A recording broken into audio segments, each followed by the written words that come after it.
My covenant will I not break, nor alter the thing that is gone out of my lips.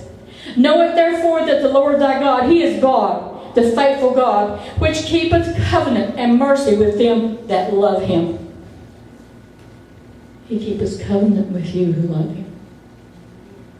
He keepeth covenant with you who love Him.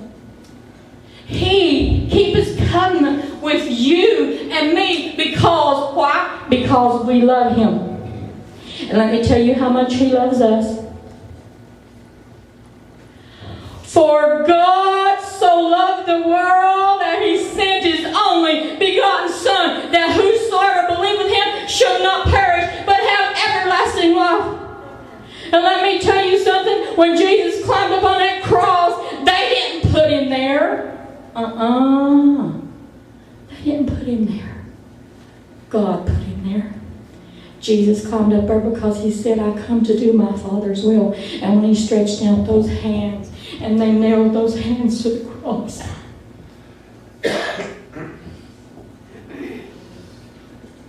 And they nailed those feet to the cross.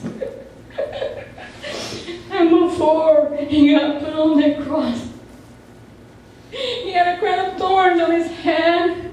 Can you imagine the crown of thorns being put on your head? And He sucked it down on top of His head, and the blood poured down His face. And then they strapped His back.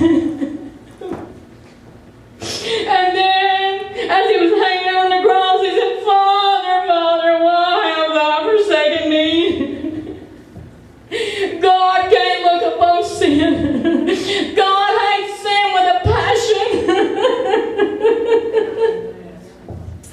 God can't look upon sin. So He turned His face and let His Son die for the sins of the people, because Jesus carries every sin that could ever be thought about on His back. Every sin, murders, thieves, prostitutes, everything in the world, every kind of sin you could